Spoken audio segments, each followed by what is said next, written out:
we need to talk more about the contaminated blood scandal. It's a story, of course, we've been covering for some time here on BBC Radio Kent.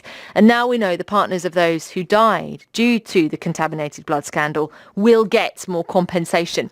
It's estimated up to 30,000 people who were given contaminated blood in the 70s and 80s. That's the biggest treatment disaster, actually, in NHS history, you know.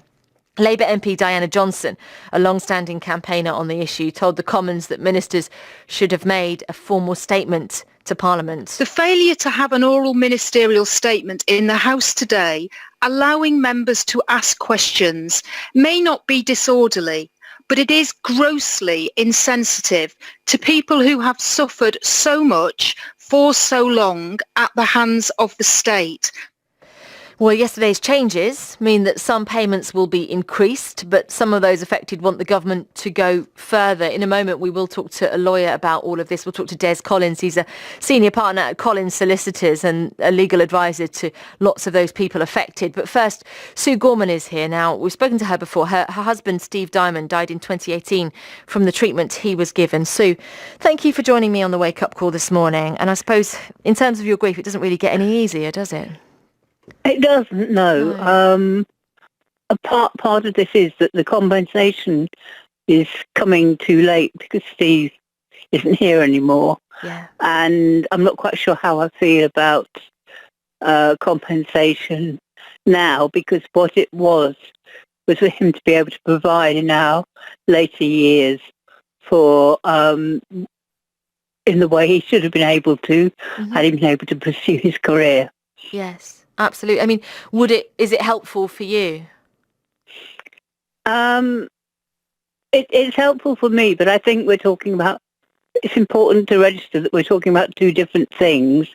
And once more, the government has conflated issues so that it's all unclear. Compensation is still far off, and they are looking at setting up a framework for it. The actual improved payments at the moment are what they call the ex gratia payments. And for me, the big positive is that now widows are going to get their payments as of right, not discretionary. And so what I went through when I hadn't got a death certificate, so I was told I wasn't entitled to my payments after Steve stopped, won't happen to somebody else. And that's been one thing we've been fighting for. But I think it's very difficult because after 40 years, they are just now looking at a compensation framework. It's taken 3 years of negotiations to get the uplift for payment so that everybody across the UK gets the same payment. And so hopefully we will no longer have the situation where someone who died in England, life is deemed worth less than someone who died in Scotland in terms of the payments that were available. Yeah, there was a big discrepancy there, wasn't there? And in terms of what you do now, Sue, I mean, it must have been quite exhausting. You said you've been obviously fighting for this for some time. Is that it now? Can you stop, or will you continue campaigning? Well, my personal position is that there's still an inquest into Steve's death, which has been put on hold because of COVID. So I'm fighting until that happens. But also the public inquiry is going on. It's going on for another 2 years, perhaps.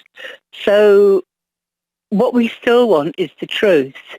And the truth is coming out at the inquiry, which may have been what prompted the government to come this far after 40 years. Justice, it's difficult to know what justice is now, because in monetary terms, it's been so much hardship for so many years that even a sort of a compensation payout won't repay all that's been lost, won't mend all that's been lost. Of course. And I think we really want to know why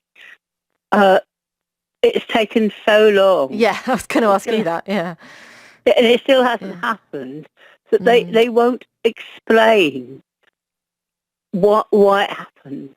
Yeah. Yeah, on that point, Sue, listen, we'll leave it there for now, but keep in touch with us here at the Wake Up Call. Let us know how it's of going. Course. And thank you very much. It's a pleasure. And of course, we are, again, deeply sorry for your loss. Let's turn now to Des Collins.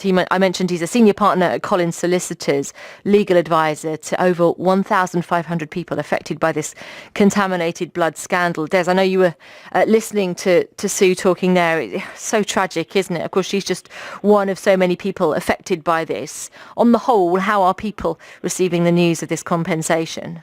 I think really what Sue has said sums it up for most of the 1,500 people for whom we act. This is a mixed bag. There's some good in it. There's some bad. Unfortunately, what the government continues to do is to try and mix up the word compensation with the stage payments which have been made bit by bit over the last 40 years. Essentially, when you look at this, you've got to examine what happened and what the victims say and what they have said for 40 years. It is, this was your fault. Now, when they say, if you say someone's at fault, then you get compensation. That's compensation with a capital C. It's got a precise legal meaning. It doesn't mean ex gratia payments. It doesn't mean charity. It means compensation. Now, every time before for the last 40 years, the victims have asked for compensation. They have been met with the response, well, it's not our fault, so we can't pay compensation, but I'll tell you what we will do. We'll throw a few quid at you so that you can go away and not bother us again. Right. Now, this is the first time that the word compensation has been used, and I suspect, as Sue has just indicated, it's because the inquiry, bit by bit, is getting to the truth. And if you followed this inquiry, you just couldn't come to any other conclusion that the government back in the 1980s was totally at fault, and over the past 40 years has done its best to cover the issue up and protect successive governments from accepting responsibility. Now, because this inquiry is running, because there is also litigation in the High Court which is put on ice pending the outcome of the inquiry, I think the government knows that it's looking at the sharp end of this. The ministers are going to have to, and the senior civil servants are going to have to give evidence to the inquiry later this year, probably in July, August, September. Now, they are going to be asked, why did you let it happen? How could you let it happen? And explain yourselves effectively. And what they're going to do is say, well, look, we've now examined this. We've now re-examined it. We've re-examined it in the light of the evidence coming out of this inquiry over the last 2 years or 2.5 years. And we are now putting in place a framework for compensation. But importantly, now it's compensation. The voluntary and the charitable payments are going to come to an end, and that must be really positive news. Indeed. I suppose some people might ask us, okay, why does this fall at the feet of the government? And could there be anything in the inquiry that does let them off? Could they say something that could say, well, no, it wasn't our fault? I think it's of course they could, and they have managed to get away with that response for 40 years.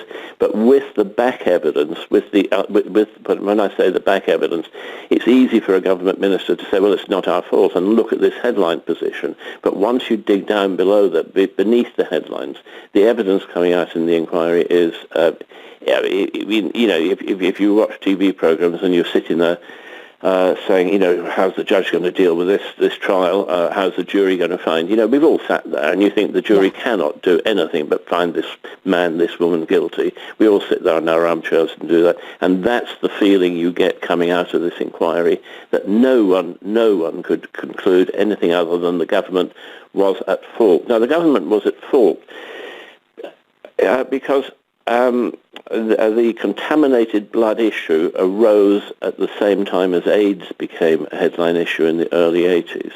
And what wasn't appreciated was that HIV, AIDS could be spread through contaminated blood. And when I say it wasn't appreciated, it wasn't immediately appreciated. Very, very quickly, the scientists began to understand, and the politicians and the civil servants were told what the position was.